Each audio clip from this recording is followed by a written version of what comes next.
Yo, what's good, guys? Today we got why Britain is the center of the world. So let's get to it. As Americans, we like to believe that we are the center of the world. We run everything. Everything goes through us. But let's find out why that's not true.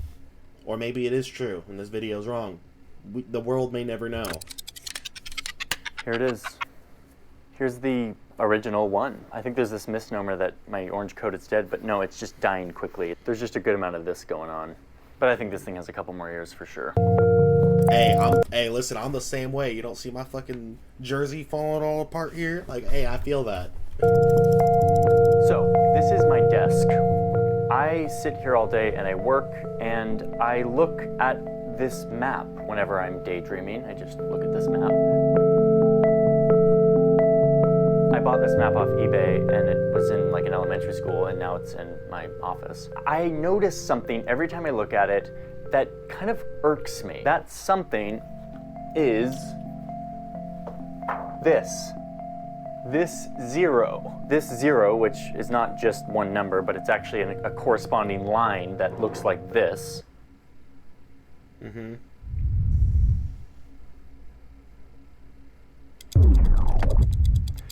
Let's back up here for a second. The Earth is divided into lines.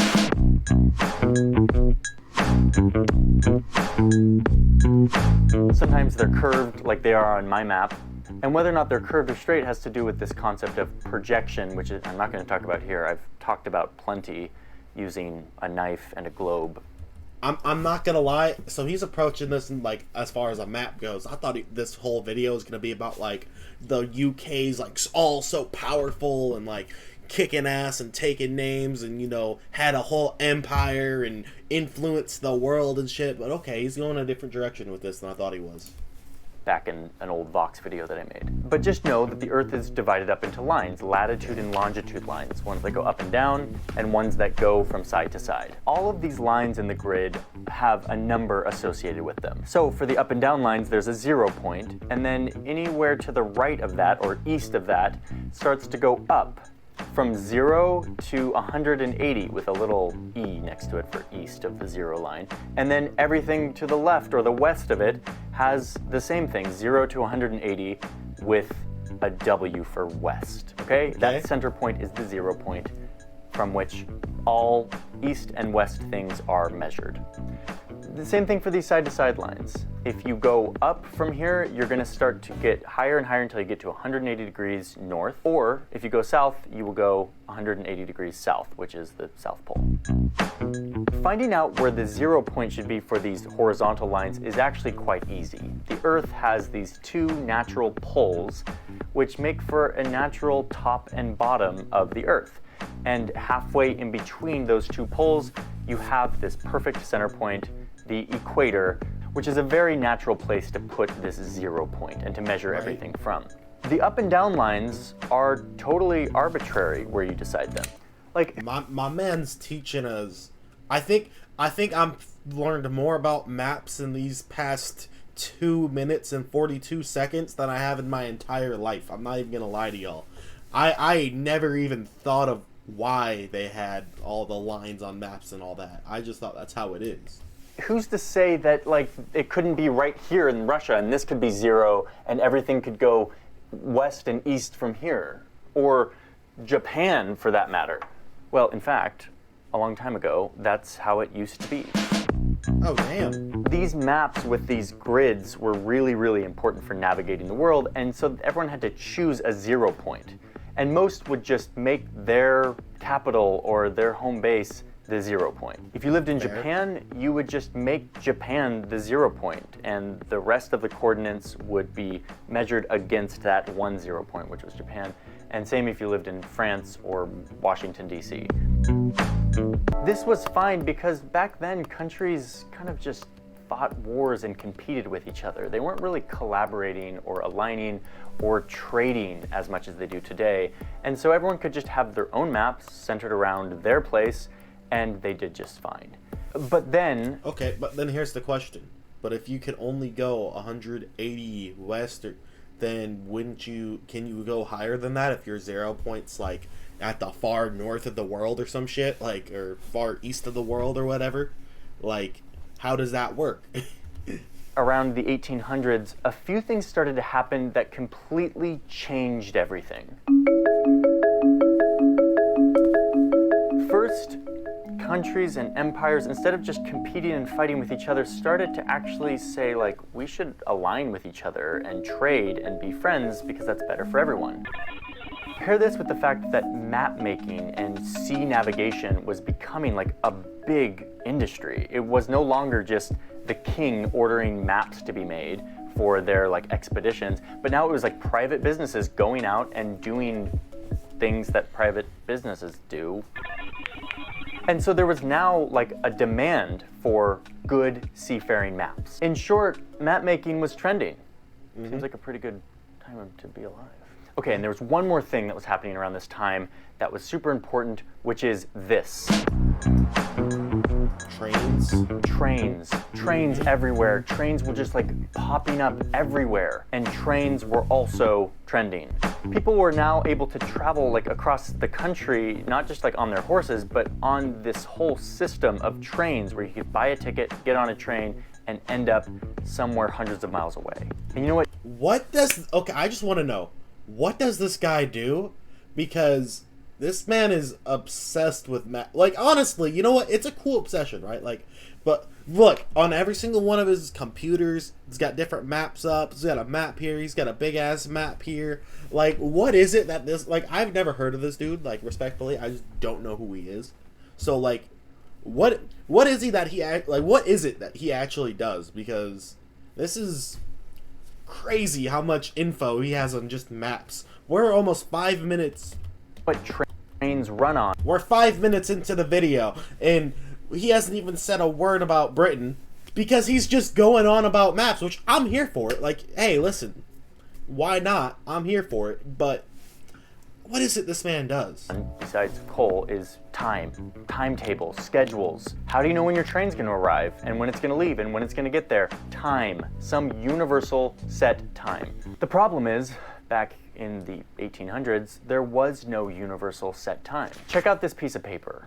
Today, all of these cities and towns would be just on Eastern Standard Time, one time zone. But back then, every town had their own time, depending on when it was noon for them. If they were a little bit east or a little bit west of here, that would be different than in Washington, D.C. Total nightmare for trains. The lifeblood of trains is time. And this time mishmash just wasn't going to work. Okay, so what does all of this have to do with this? Look at this guy. What you a probably guy. don't know who this person is. I didn't know who this person was. He was the U.S. president that no one remembers. This U.S. president in the late 1800s saw a problem with all of this. He realized that having a bunch of different maps with a bunch of different 0 points based on whoever was making it was a problem. And he realized that not having a universal time zone or some sort of universal way of making the same time for everyone was also a problem. So he invited 41 countries to come here to Washington, D.C., where I live, and to sit around and think and talk about where this 0 point should be. Where should the center of the world be so that we can measure time as well as navigation, all maps. I see. So then Britain came along and said, you know, we kind of ruled like most of the world at one point. So like, you know, we just kind of the shit. So make us the center of the world, or we're gonna take over your whole country and like run the world again, so we can do it ourselves. I see. Maps could be normalized to this one spot. So after a moment of a bunch of white dudes sitting around in a room in Washington, D.C., which is kind of what's happening today in Washington, D.C., they came to a vote. And that vote, almost unanimously, said that the 0 line should be right here.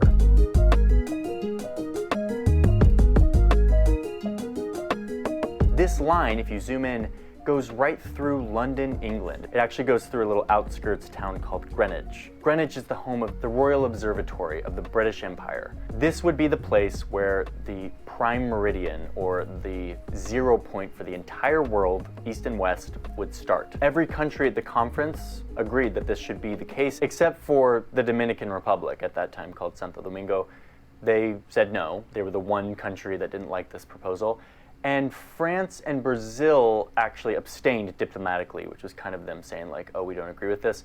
France continued to make their maps with Paris as the center point, but eventually they got on board as well. So that gets to the crux of my big question of why the 0 right there, which is a bunch of people voted on it. But why were they so down with Britain having the 0 point being in the center of the world?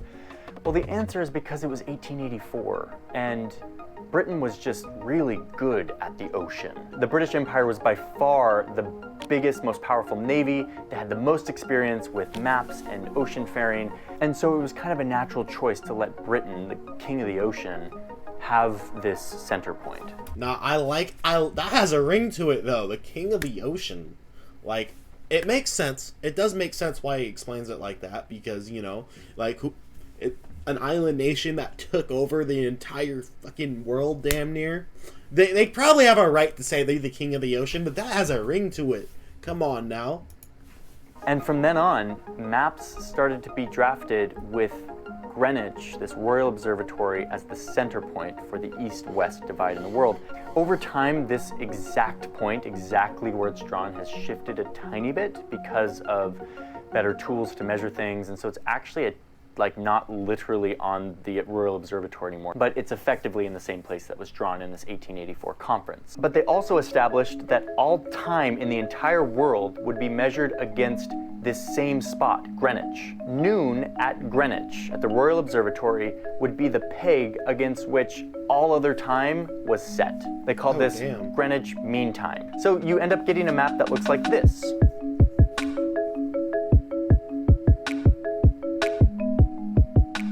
Zoom in and you see Greenwich is right here. That's GMT, Greenwich Mean Time, okay? You go west of here and you start to get GMT -1 or -2, -3. You can come all the way back to the east coast of the United States, and this time zone is Greenwich Mean Time -5 right now. Sometimes it's -4 if there's daylight savings, and daylight savings is dumb and whatever. But you get the idea. The more you go west, you go back from Greenwich Mean Time. If you go east, it's the opposite. You go forward to Greenwich Mean Time. So if it's noon at Greenwich, then this next time zone, it'll be 1 p.m., 2 p.m., 3 p.m., 4 p.m., etc. So these time zones have been marked up in these kind of strange shapes. Eventually, if you go 12 steps away from Greenwich, 12 time zones, you'll end up here at this mess. This mess is the International Dateline. This is where Greenwich Mean Time +12 or -12 ends up at this line, which is where a new day starts. So let me give you an example of what this would look like. Imagine it's 4 p.m. in Greenwich, England, right here at this Royal Observatory. It is 4 p.m. GMT on May 28th. If anyone wants to send me a birthday gift, May 28th. May 28th. It's May 28th at 4 p.m. Bro, what does this guy do, and why does he know all this stuff about maps, bro? Like, golly, my man's got it all down with the maps. GMT, Greenwich Mean Time. Sitting, chilling in the Royal Observatory, which I've never actually been to. I need to go to the Royal Observatory. I'm going to do that this year, next year, at some point. Okay, so it's 4 p.m., May 28th. That sounds cool. Can you Across go there? the ocean here in Washington, D.C. at that time, you can see that we go from 4 p.m. -5, so 11 a.m. Okay, so it's 11 a.m. here in Washington, D.C. at that exact time on May 28th. Head across the United States to the west coast of the United States to Seattle or Portland, and right there it's 3 hours earlier than it is here. You're now at 8 a.m. So it's 8 a.m. here, it's still 4 p.m. in Greenwich. It's still 4 p.m. in London. Now you head into the Pacific Ocean, keep going west until you get to French Polynesia, at which time it's 5 in the morning. You're now GMT -11, it's 5 in the morning. And then you get right up to this messy line. If you were to be in the Baker Islands, which is like a US, like random uninhabited island in the middle of the Pacific Ocean, you would be at 4 a.m. So it's 4 p.m. over in Greenwich, it's 4 a.m. on this random island in the Pacific. So then cross this messy looking line, it's still 4 a.m., but now it's the next day. It's May 29th at 4 a.m. So you can just time travel, huh? You can just go back and forth through... Nah, that's kind of sick, though. You can just go back and forth through the different days.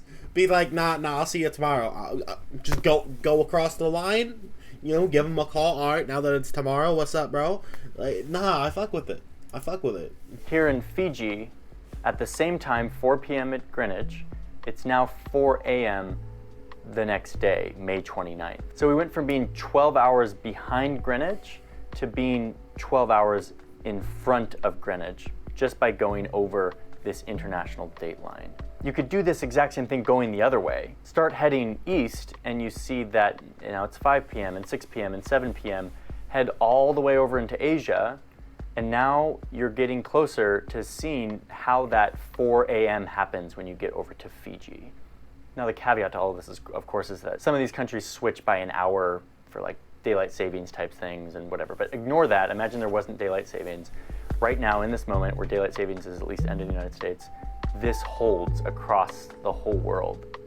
Someday I'll make a video about this whole messy debacle.